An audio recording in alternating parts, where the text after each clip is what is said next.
Bismillahirrahmanirrahim. Assalamualaikum warahmatullahi wabarakatuh.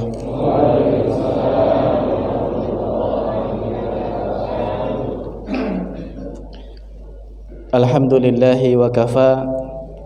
Wassalatu wassalamu ala nabiyyina Muhammad al-Mustafa wa ala alihi wa ashabihi wa man tabi'al huda. فقال تعالى يا أيها الذين آمنوا اتقوا الله وقولوا قولا سديدا يصلح لكم أعمالكم ويغفر لكم ذنوبكم ومن يطع الله ورسوله فقد فاز فوزا عظيما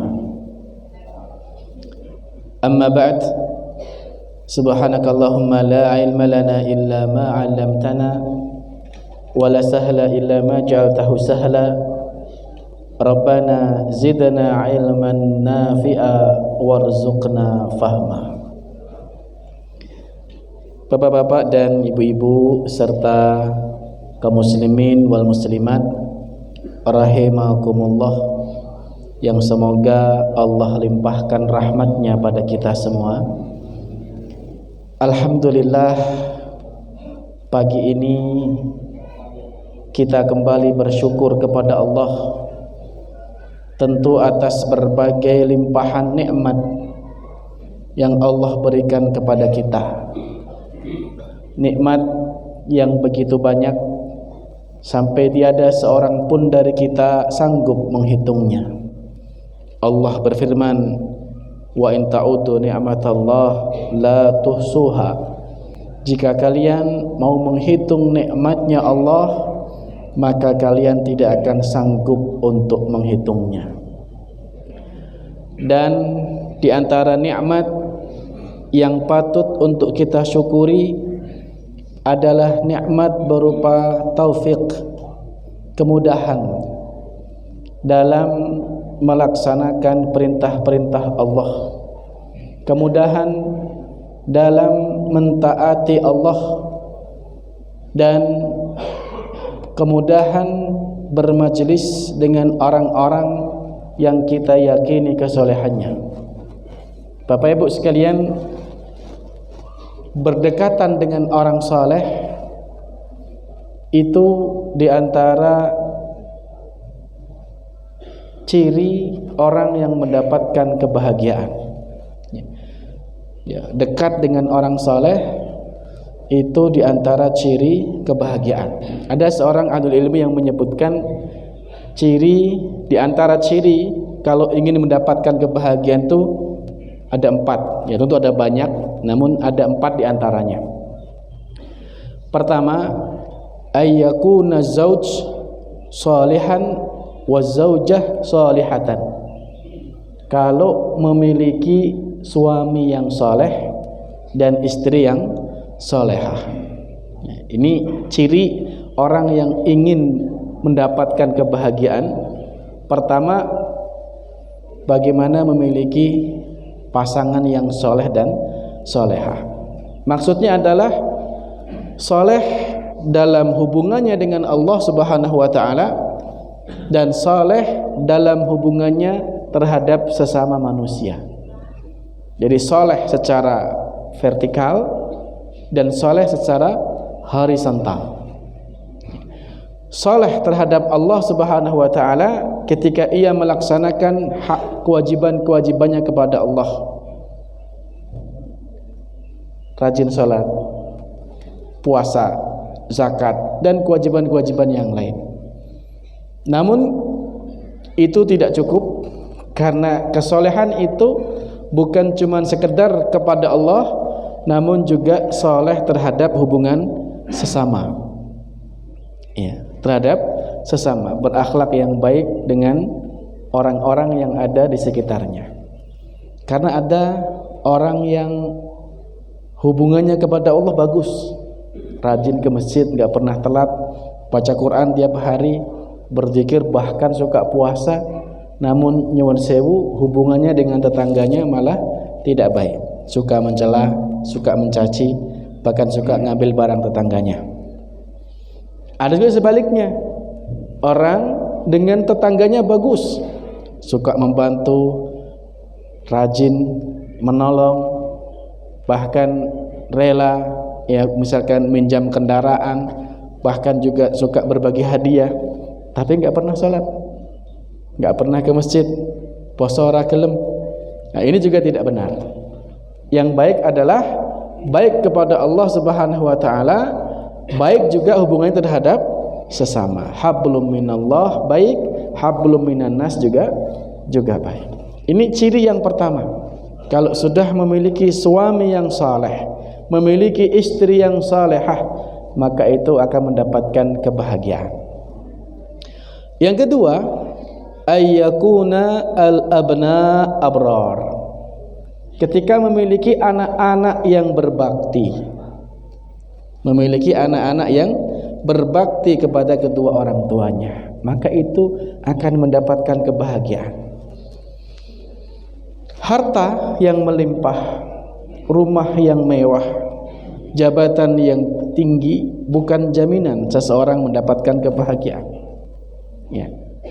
Meskipun rumahnya bagus, gajinya banyak, istrinya saleh, istrinya salehah, suaminya saleh, tapi anak-anaknya bejat, anak-anaknya durhaka pada kedua orang tua, itu menyedihkan Bapak Ibu sekalian. Itu akan menyisakan ya ruang kesedihan dalam hati orang tua.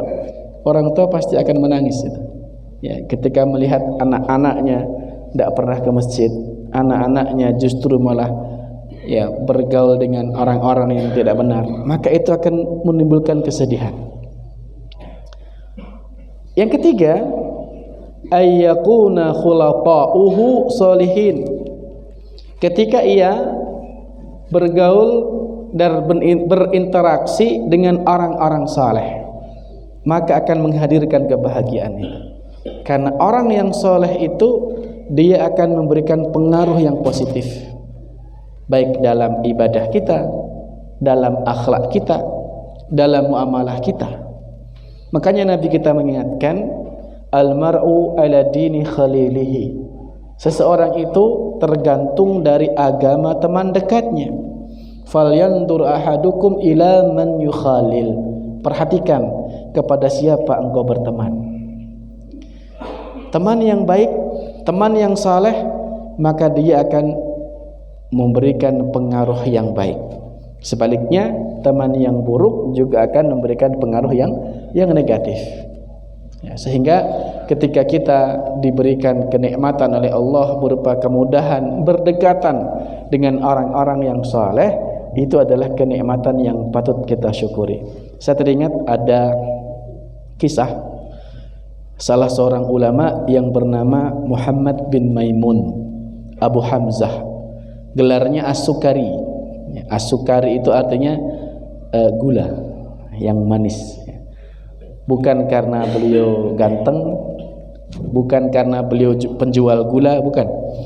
Tapi beliau bergelar As-Sukari, ya, sang gula, itu karena beliau bertutur sapa dengan kalimat yang santun.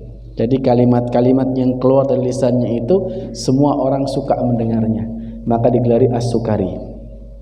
Nah, beliau ini pernah tinggal di sebuah daerah dan tetangganya, ya punya tetangganya itu karena ada kebutuhan terus pengen ngejual rumahnya.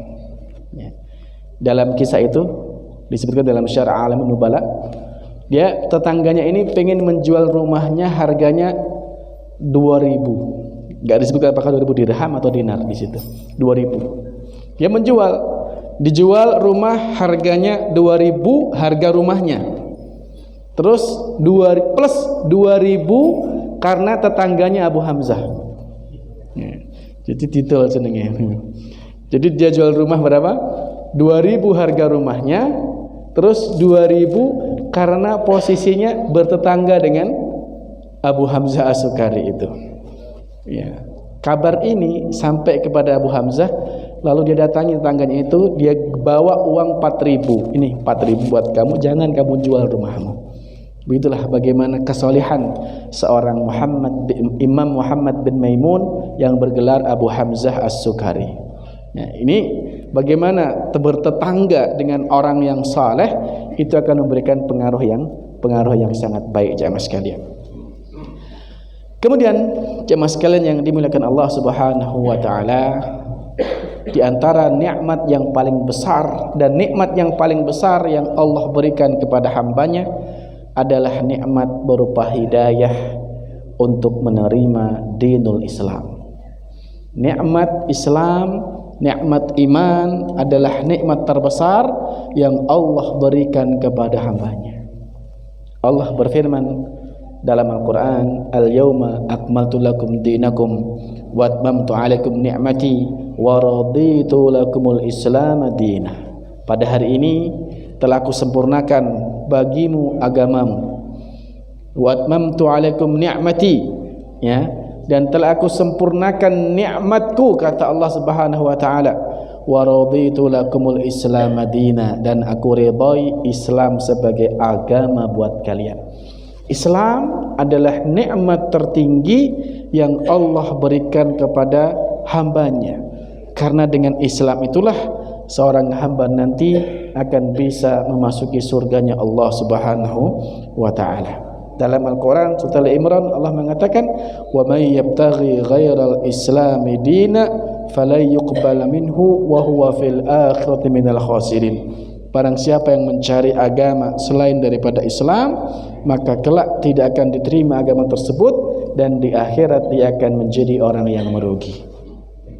Nah, jemaah sekalian yang dimuliakan Allah Subhanahu wa taala, umat Islam itu umat yang terakhir, ya, dari umat-umat yang mendapatkan kitab suci dari Allah Subhanahu wa taala. Ya. Umat Islam itu adalah umat yang terakhir, ya, yang mendapatkan kitab samawi. Ya, umat Islam adalah umat terakhir yang mendapatkan kitab suci dari langit dari Allah Subhanahu wa taala. Dan umat Islam itu jamaah sekalian, kalau dilihat dari sisi umur, ya, jika dibandingkan dengan umat terdahulu, itu lebih pendek, ya. Umat terdahulu itu ada yang ratusan tahun, bahkan sampai ribuan tahun, ya. Umat terdahulu ada yang ratusan tahun, bahkan sampai ada yang ribuan tahun. Nabi Nuh misalnya, Nabi Nuh itu berdakwahnya saja 950 tahun. Itu dakwahnya 950 tahun.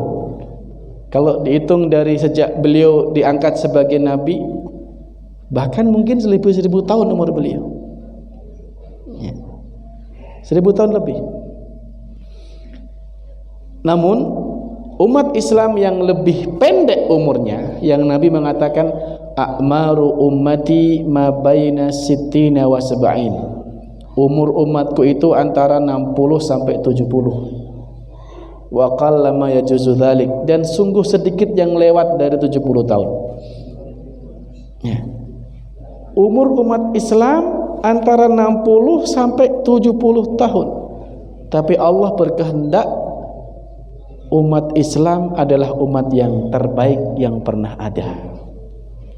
Suatu ketika seorang sahabat yang bernama Abdullah bin Mas'ud bersama dengan beberapa sahabat yang lain berdiskusi dengan orang-orang Yahudi di Madinah. Mereka berdiskusi tentang siapa yang lebih baik. Siapa yang lebih baik? Apakah umat Islam atau orang-orang Yahudi? Maka turunlah sebuah ayat dalam surat Ali Imran ayat 110. Allah berfirman, kuntum khairu ummatin ukhrijat linnas. Kalian adalah umat terbaik yang pernah ada untuk manusia. Ali Imran 110. Nah, maka sebagian ulama tafsir menyebutkan ayat ini khusus untuk Ibnu Mas'ud dan beberapa sahabat yang bersama dia saat itu, bahwa mereka umat terbaik. Kemudian mayoritas ulama tafsir menjelaskan awalnya turun berkenaan dengan mereka yang lebih baik daripada orang-orang Yahudi.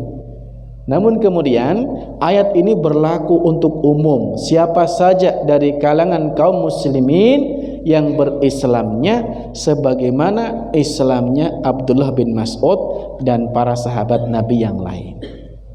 Kalau kita menjadi umat Islam yang berislamnya kita sebagaimana yang diamalkan oleh para sahabat, yang diajarkan oleh Rasulullah sallallahu alaihi wasallam, maka kita pun akan menjadi umat yang terbaik. Nabi sallallahu alaihi wasallam memberikan perumpamaan. Kok bisa umat Islam yang lebih pendek umurnya namun lebih baik dari umat terdahulu yang lebih panjang umurnya? Ya. Nabi memberikan perumpamaan. Ya, atau sebelumnya padahal Nabi pernah ditanya oleh sebagian sahabat, "Ya Rasulullah, ayyun nasi khair?" Manusia yang bagaimana yang paling baik itu? Nabi menjawab, "Man tala umruhu wa hasuna amaluhu." Orang yang panjang umurnya dan bagus amalnya. Itu orang yang paling baik itu. Karena semakin hari bertambah, semakin banyak pula pahala yang dia kumpulkan. Sehingga semakin tinggi derajat surga yang akan dia dapatkan. Dan sebaliknya ditanya oleh sahabat ini, "Waman asa'an nas?" Siapa orang yang paling buruk ya Rasul? Nabi menjawab, "Man tala umruhu wa sarra amaluhu." Orang yang panjang umurnya tapi buruk juga amalnya. Ini orang yang paling buruk kata Nabi. Kenapa? Karena hari bertambah tapi semakin dalam lubang neraka yang dia gali sendiri dengan aneka macam kemaksiatan yang dia kerjakan. Nah, Nabi memberikan perumpamaan bagaimana umat Islam ini umurnya lebih pendek tapi lebih utama dibandingkan umat terdahulu yang umurnya lebih panjang. Nabi bersabda, "Mathalukum wa mathalu ahlil kitabain." Perumpamaan kalian dan perumpamaan orang-orang yang mendapatkan dua kitab, yaitu Yahudi dan Nasrani. Kamathali rajulin istajara ujara. Seperti perumpamaan seorang laki-laki yang memperkerjakan karyawan. Maka dia berkata, "Man ya'mal li minal ghadwati ila nisfin nahari ala qirat." Siapakah yang mau bekerja untukku dari waktu pagi sampai siang hari dengan gaji 1 qirat? Fa'amilatil Yahud. Lalu orang-orang Yahudi mengambil pekerjaan itu. Kemudian laki-laki ini berkata lagi, "Wa man ya'mal li minan nisfin nahari ila salatil asr ala qirat." Siapakah yang mau bekerja untukku dari waktu duhur siang hari sampai waktu asar? Gajinya 1 qirat. Fa'amilatin nasara. Lalu orang-orang Nasrani mengambil pekerjaan itu. Ketiga kali orang ini berkata, "Wa man ya'mal li min salatil asr ila an taghiba asy-syams ala qiratain." Siapakah yang mau bekerja untukku dari waktu asar sampai maghrib? Gajinya 2 qirat. Fa antum hum, kata Nabi. Itulah kalian para sahabat. Jadi para sahabat Nabi ibaratkan bekerjanya paling pendek dari asar sampai maghrib, tapi gajinya 2 qirat, jauh lebih besar dari umat terdahulu yang lebih panjang waktu bekerjanya. Maka orang-orang Yahudi protes. Faqadibatil Yahud, berkata kepada Allah Subhanahu wa taala, "Ma lana aktsaru amalan wa aqallu ata'an." Ya Allah, ada apa dengan kami? Lebih banyak bekerja, lebih banyak kerjaan kami, lebih lama bekerjanya, tapi kok lebih sedikit gajinya? Allah menjawab, hal naqastukum min haqqikum? Apakah aku mengurangi hak kalian? Ya enggak ada yang dikurangi, wong dari awal sepakat. Ya. Kata Allah, "Dzalika fadli u'tihi man asya." Itulah keutamaan yang aku berikan pada siapa saja yang aku kehendaki, kata Allah Subhanahu wa taala. Jadi jawabannya adalah karena itulah kehendak Allah Subhanahu wa taala bahwa Allah memilih umat akhir zaman, umat Islam sebagai umat yang terbaik, meskipun amalnya umurnya lebih sedikit, waktunya lebih pendek, tapi pahalanya lebih besar. Alhamdulillah. Nah, jamaah sekalian yang dimuliakan Allah Subhanahu wa taala, kalau kita kaji, ternyata ada faktor-faktor yang menyebabkan kenapa pahala yang didapatkan umat Islam itu bisa berlipat-lipat. Ini karena ada beberapa faktor. Kita akan kaji ini. Pertama, faktornya adalah karena adanya waktu-waktu yang mulia. Waktu-waktu yang mulia. Ketika seorang hamba beramal pada waktu yang mulia itu, maka pahalanya akan berlipat-lipat. Contoh waktu yang mulia diantaranya adalah hari Jumat. Nabi bersabda, khairu yaumin tala'at alaihi syamsu yaumul jum'ah. Hari yang terbaik di mana matahari terbit di dalamnya adalah hari Jumat. Fihi khuliqa Adam wa fihi udkhilal jannah wa fihi ukhrija minha. Hari Jumat adalah hari di mana Adam diciptakan. Adam dimasukkan ke dalam jannah dan Adam dikeluarkan dari jannah untuk tugas di bumi. Dan tidak terjadi hari kiamat kecuali nanti juga hari Jumat. Nah, beramal kebaikan di hari Jumat pahalanya lebih besar jika dibandingkan di hari yang selainnya, karena hari Jumat adalah hari yang paling baik dalam sepekan. Di antara waktu yang mulia adalah bulan haram. Dan hari ini jamaah sekalian, kita berada di salah satu dari 4 bulan haram. Bulan haram artinya bulan yang mulia. Allah berfirman dalam surat At-Taubah 136, "Inna iddatasy syuhuri indallahi 12 syahra fi kitabillahi yauma khalaqas samawati wal ard minha arba'atun hurum dzalikad dinul qayyim fala tadzlimu fihinna anfusakum." Sesungguhnya hitungan bulan di sisi Allah itu ada 12 bulan dari Muharram sampai Dzulhijjah. Sejak Allah menciptakan langit dan bumi, dari 12 bulan itu ada 4 bulan haram, bulan yang Allah muliakan. Itulah ketetapan agama yang lurus. Janganlah kalian berbuat zalim di dalam bulan-bulan haram tersebut.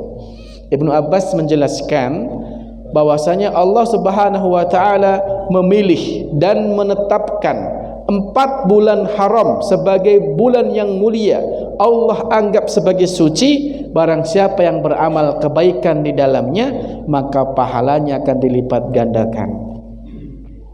Apakah 4 bulan haram itu? Rasulullah sallallahu alaihi wasallam bersabda, beliau menyebutkan, "Az-zamanu qad istadara ka hayatihi yauma khalaqas samawati wal ard." Zaman itu akan terus berputar sebagaimana garis edarnya sejak Allah menciptakan langit dan bumi. As-sanatu 12 syahra. Setahun itu ada 12 bulan. Minha arba'atun hurum. 4 bulan diantaranya menjadi bulan haram. Thalathun mutawaliyat, 3 bulan berurutan. Dzulqa'dah, Dzulhijjah, Muharram. Yang satunya adalah Warajab dan bulan Rajab. Ini 4 bulan haram. Dzulqa'dah, Dzulhijjah, Muharram, Rajab. Ini 4 bulan haram. Barang siapa yang beramal kebaikan di 4 bulan haram ini, ketahuilah pahalanya dilipat gandakan oleh Allah Subhanahu wa taala.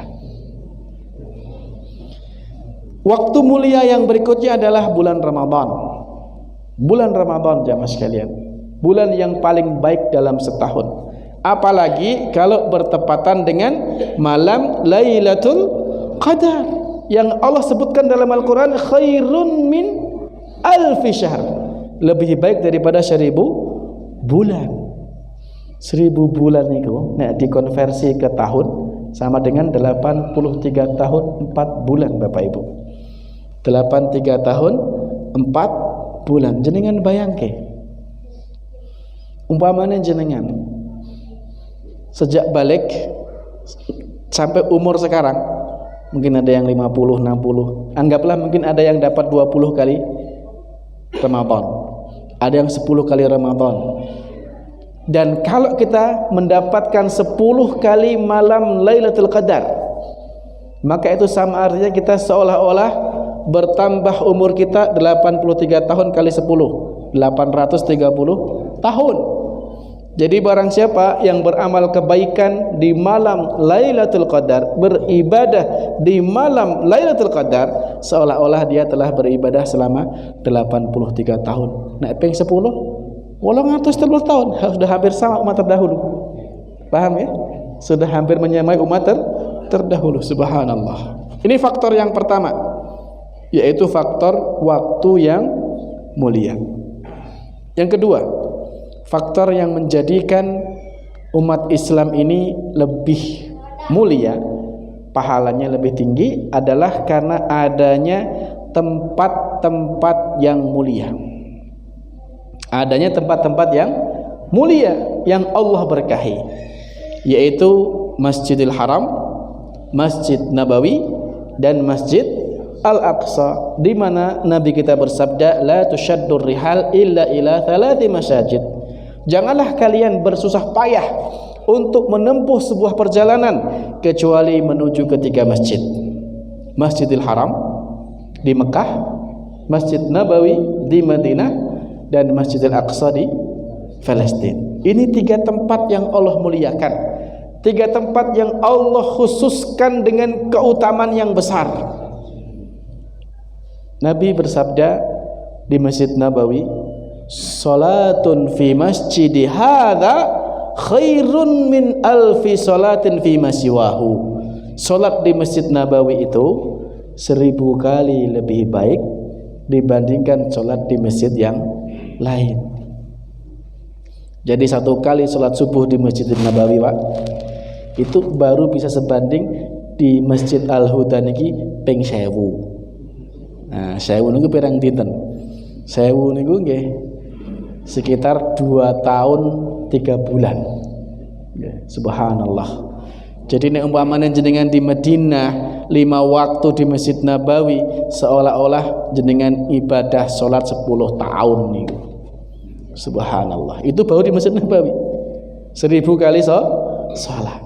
Di Masjidil Haram di Mekah 100.000, Pak. 100.000.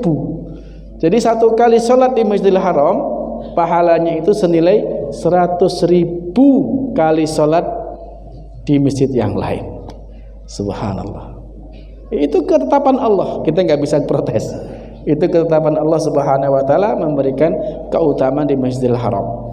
100.000 niku nggih sekitar 230 tahun. Ya, 1 kali sholat di sana sudah seperti sholat di sini 230.000 tahun. Nah, umur kita nggak sampai segitu.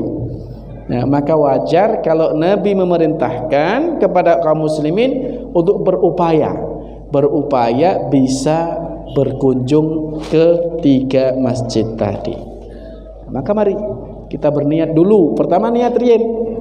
Nek niat we angel, niat we abad ya, susah. Niat dulu. Niat, kemudian berikhtiar, berdoa kepada Allah, ya Allah berikan kesempatan kepada hamba, berikan kemudahan untuk bisa berkunjung di Masjid Nabawi dan juga Masjidil Haram, entah buat haji atau buat umrah.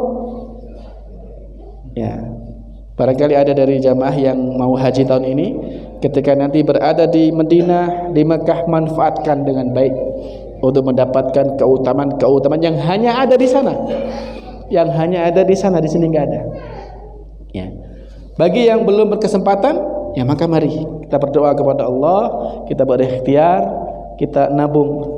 Ya, di Pondok Al-Madinah itu sekarang ada buka tuh program tabungan umroh itu, ya bisa nabung semampunya berapa, nanti pas sudah cukup bisa diberangkatkan. Ya. Imam Ibnu Hajar Al-Asqalani mengatakan, setiap orang yang beriman itu pasti ada kerinduan dalam hatinya berkunjung ke Masjid Nabawi. Karena apa? Karena kecintaan mereka pada Rasulullah sallallahu alaihi wasallam. Ya, maka hendaknya kita berupaya untuk bisa berkunjung ke sana jamaah sekalian, paling tidak sekali lah seumur hidup. Mudah-mudahan Allah berikan kesempatan, Allahumma amin. Ini faktor yang kedua. Kalau di Masjidil Aqsa itu 500 kali pahalanya. Satu kali sholat di sana senilai 500 kali sholat di masjid yang lain. Jadi itu juga tempat yang sangat mulia. Faktor ketiga yang menjadikan umat Islam itu bisa mendapatkan keutamaan yang lebih dibandingkan umat terdahulu, karena adanya amal-amal khusus yang memang oleh Allah Subhanahu wa taala diberikan keutamaan berlipat-lipat. Contoh misalnya Allah sebutkan dalam surat Al-Baqarah ya tentang sedekah. Allah berfirman, "Matsalul ladzina yunfikuna amwalahum fi sabilillah kamatsali habbatin ambatat sab'a sanabil fi kulli sumbulatin mi'atu habbah." Ya. Perumpamaan orang yang menafkahkan hartanya fi sabilillah adalah seperti seorang yang menanam biji, lalu dari biji itu tumbuh 100 tangkai ya. 7 tangkai, setiap tangkai 100 biji lagi, jadi berapa? 700. Jadi sedekah umat Islam itu Allah lipatkan sampai 700 kali fisabilillah ya. Maka semakin banyak infak fisabilillah, maka akan semakin besar pula keutamaan yang akan kita dapatkan. Kemudian di antara amalan yang pahalanya itu bisa berlipat-lipat adalah amal jariyah. Amal jariyah yang Nabi sebutkan, idza mata ibnu adam inqata amaluhu illa min thalathin.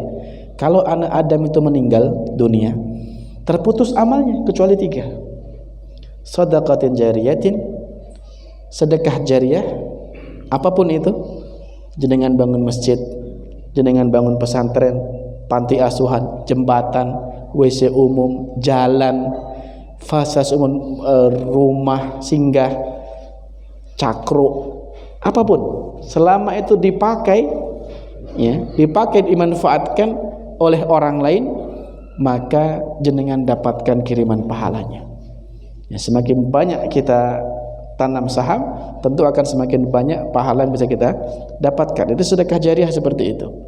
1 meter keramik jenengan pasang di masjid misalnya, maka setiap kali keramik itu dipakai untuk sholat, untuk ngaji, untuk berzikir, jenengan dapat pahalanya ya, jenengan dapat pahalanya. Allah berfirman dalam Al-Quran, "Faman ya'mal mithqala dzarratin khairan yarah."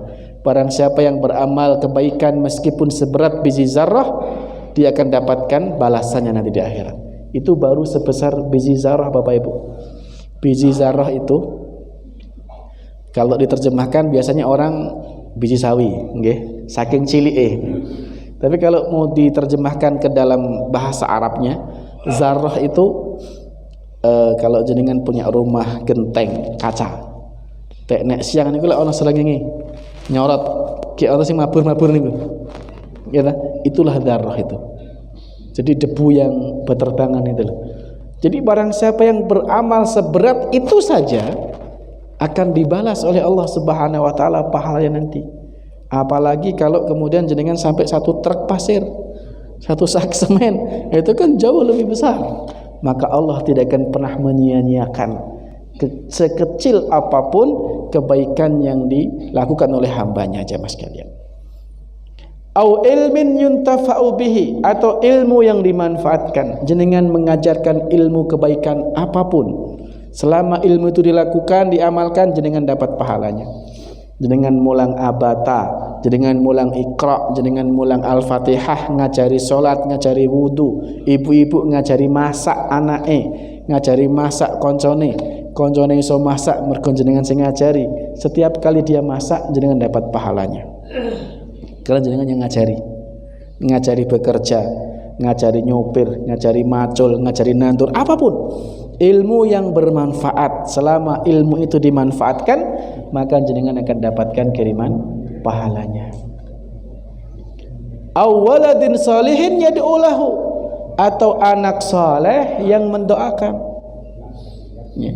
Jenengan punya anak-anak yang kemudian anak itu mendoakan meskipun sudah di dalam kubur, dapat pahalanya. Maka semakin banyak anak saleh, semakin besar harapan kita untuk mendapatkan kiriman pahala dari doa-doa mereka. Kalau kita nggak punya anak kandung, maka bisa juga dari anak ideologis. Jadi ada istilah anak biologis, anak ideologis. Anak biologis itu anak kandung.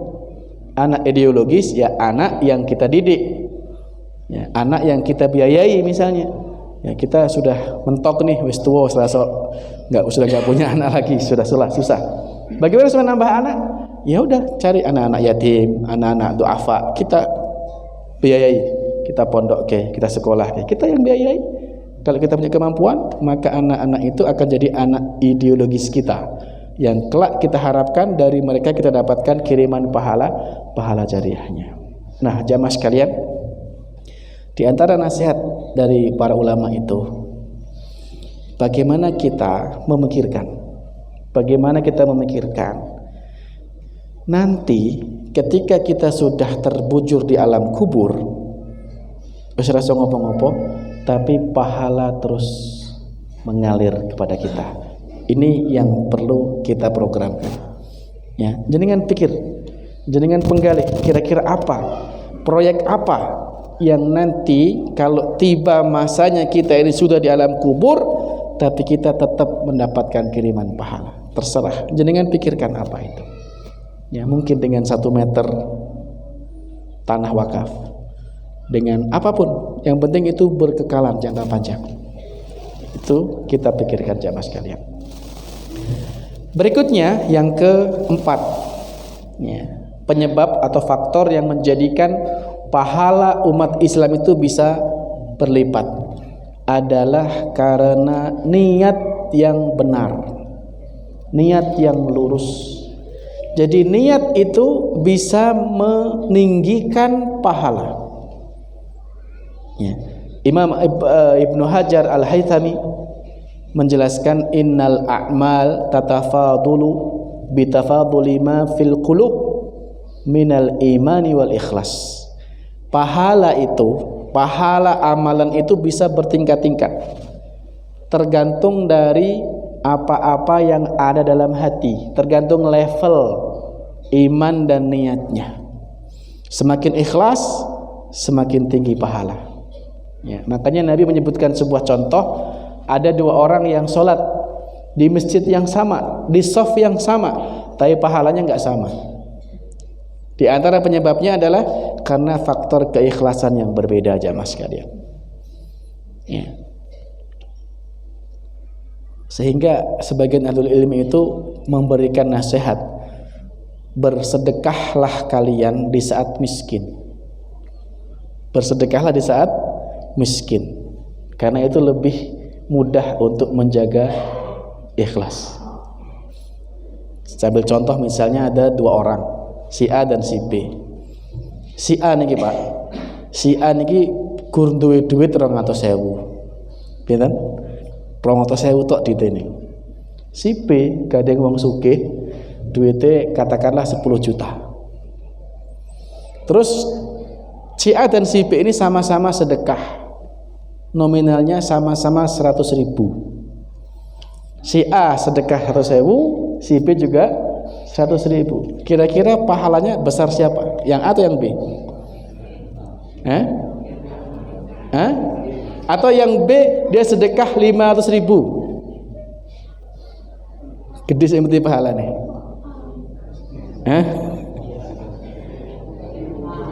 Sebagian ulama menjelaskan ngeten, ini lebih besar pahala si A. Kenapa? Karena si A itu dia menafkahkan setengah hartanya, Pak. Kan duitnya kurang 100.000 dan dia mensedekahkan berapa? 100.000. Sementara si B dia punya 10 juta, yang dia sedekahkan berapa? 5.000. Itu kan 1/20. 1/20. Si B dia akan menyamai pahalanya si A kalau dia menafkahkan 5 juta. Baru sama itu. Sekarang jenengan kira-kira lebih gampang ikhlas mana? Sedekah 5 juta apa 100.000? Nah, disinilah ulama itu menjelaskan bersedekahlah di saat miskin. Ya, bersedekahlah di saat miskin, karena itu lebih mudah untuk menjaga keikhlasan.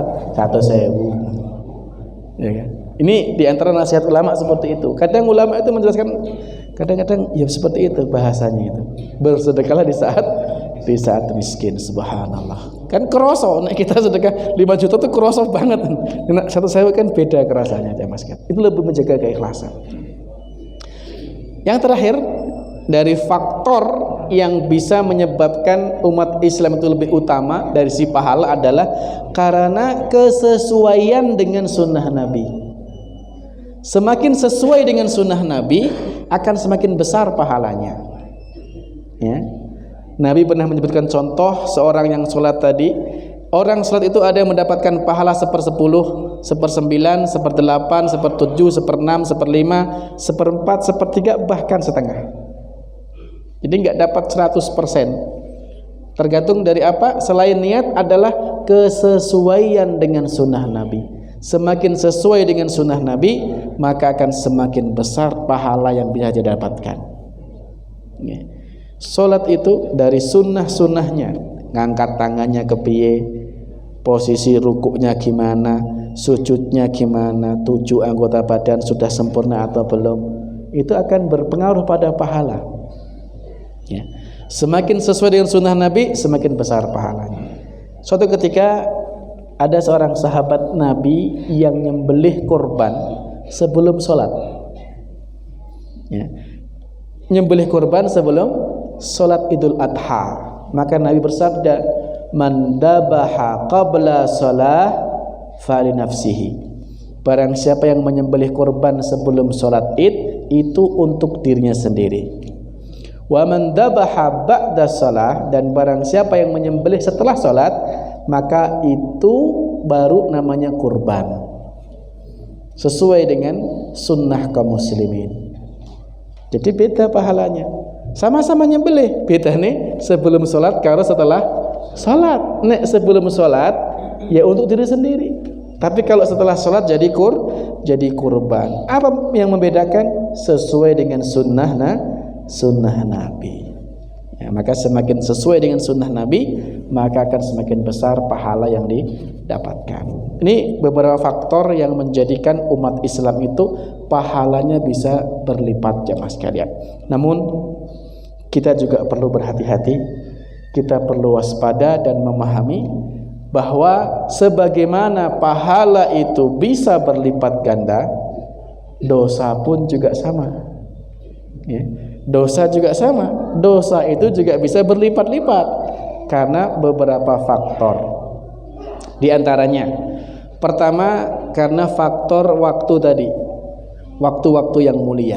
Bermaksiat di waktu-waktu yang mulia, dosanya juga berlipat.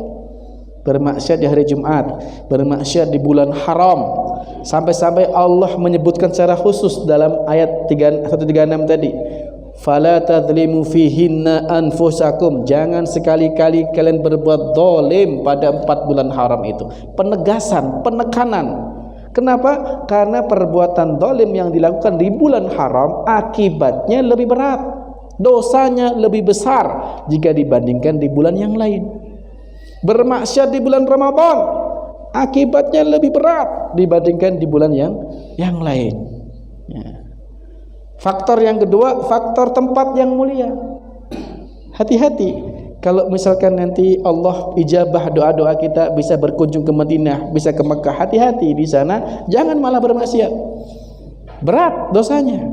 Ibnu Umar mengatakan 70 dosa yang aku kerjakan di luar tanah haram lebih ringan dibandingkan satu dosa di dalam tanah haram.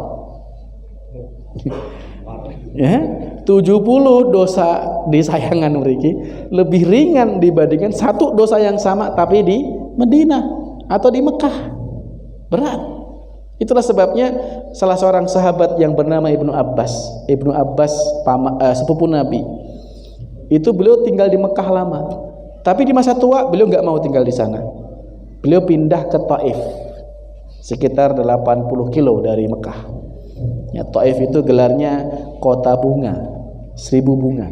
Memang di sana banyak sekali bunga mawar ditanam, dan salah satu pabrik minyak wangi itu di Taif. Yang minyak wangi itu dipakai untuk mencuci kiswah Ka'bah itu. Jadi Taif tempatnya. Kenapa beliau pindah ke Taif?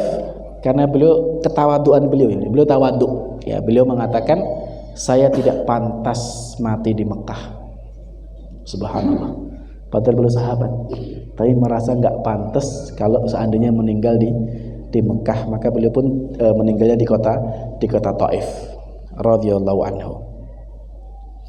Faktor yang ketiga, dosa bisa berubah jadi besar adalah ketika dosa itu dikerjakan terus-menerus. Dosa dilakukan terus-menerus jadi besar. Ya. Nabi bersabda, irhamu turhamu, waghfiru yaghfirullahu lakum. Sayangi orang lain, kamu akan disayangi. Maafkan kesalahan orang lain, Allah akan ampuni kamu. Wa wailun li aqma'il qaul. Kecelakaanlah orang yang tidak beradab ketika berbicara. Wa wailun lil musirrin alladzina yusirruna ma fa'alu wa hum ya'lamun. Dan celaka orang yang terus-menerus berbuat dosa padahal dia tahu itu dosa.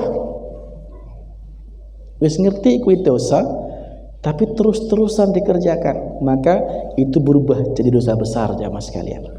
Sehingga ada kaidah yang mengatakan la kabirata ma'al istighfar wala saghirata ma'al istimrar.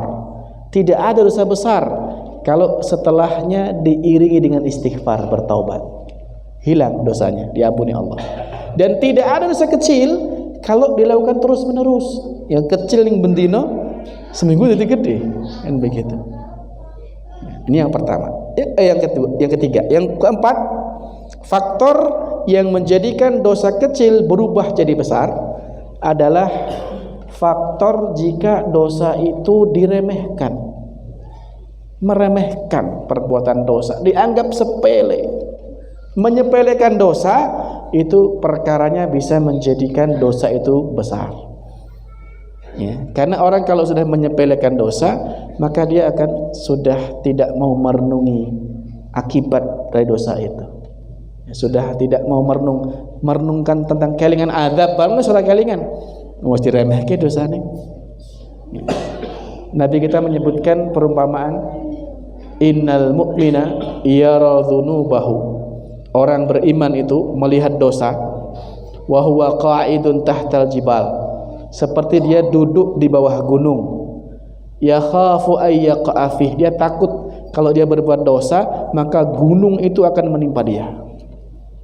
Jadi orang beriman itu menganggap dosa itu seperti gunung yang siap untuk menghantam dia. Wa innal fajira, sedangkan orang yang durhaka, yara dzunubahu, menganggap dosa itu kadzubab, seperti laler sing singgah ning hidung nyemplok kayak ditamplek plek lungo. Jadi dia menganggap dosa itu ya sepele aja.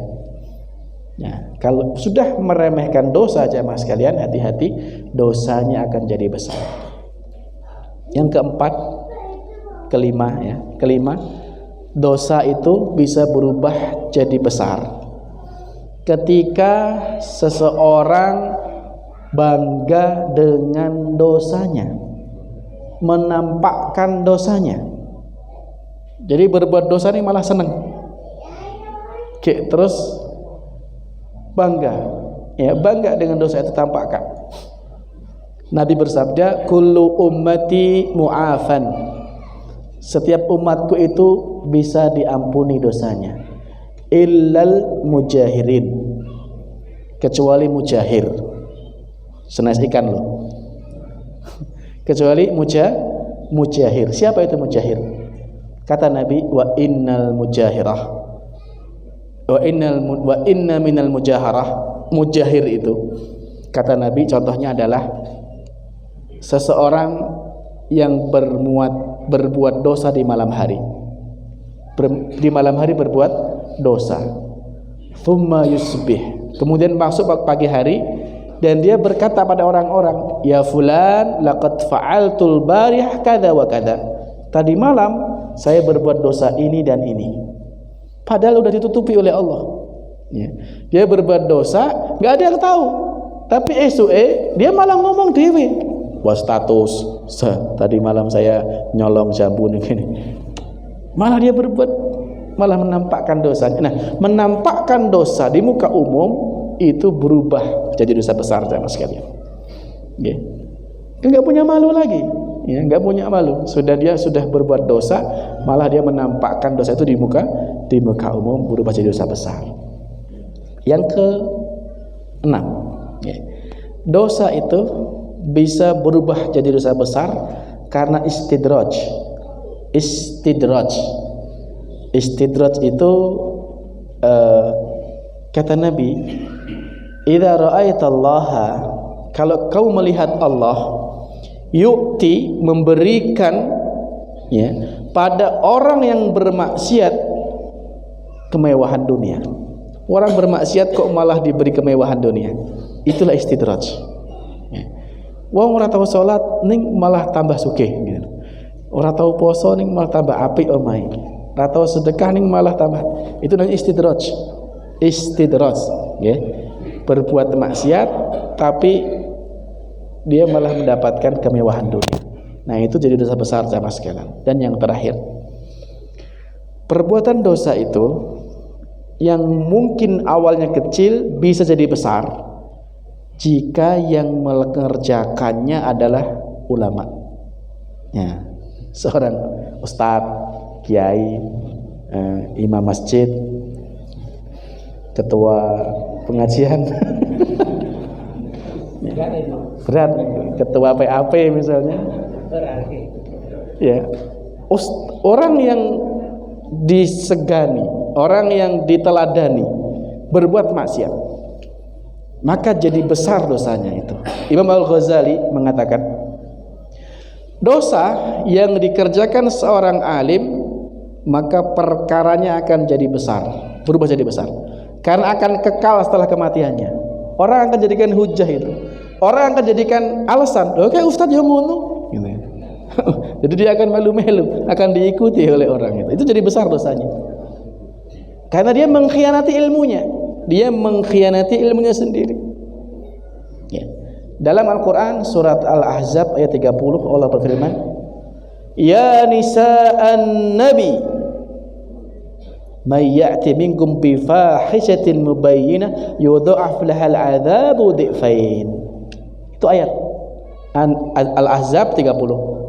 Wahai istri-istri Nabi, barang siapa di antara kalian yang berbuat maksiat dengan terang-terangan, yudha'af lahal 'adzab dhi'fain, maka akan diadab 2 kali lipat. Seandainya istri-istri Nabi niku bermaksiat, maka dosanya 2 kali lipat dibandingkan umat Islam yang lain. Kenapa? Karena istri Nabi. Dari sini ulama mengambil kesimpulan hukum, kalau begitu jika seorang yang berilmu bermaksiat menyelisih ilmunya, maka dosanya berlipat. Paham ya? Ampun ngaji kayak jadi berbuat dosa lagi, hati-hati. Bisa berlipat nanti dosanya. Udah jadi imam sekarang jadi imam ya, dosanya hati-hati, beda nih. Nah, subhanallah. Mudah-mudahan Allah Subhanahu wa taala berikan taufik kepada kita semua untuk bisa menjauhi segala jenis dosa sehingga kita terhindar dari adab Allah Subhanahu wa taala. Dan mudah-mudahan Allah berikan taufik kepada kita semua kemudahan untuk selalu melaksanakan ketaatan demi ketaatan tanpa jeda, terkhusus ketika kita berada di tempat-tempat yang mulia, di waktu-waktu yang mulia seperti saat ini. Kita berada di bulan Dzulqa'dah, nanti bulan Dzulhijjah dan bulan Muharram adalah 3 bulan haram. Kesempatan bagi kita untuk semakin memperbanyak amal kebaikan kita dan bukan sebaliknya.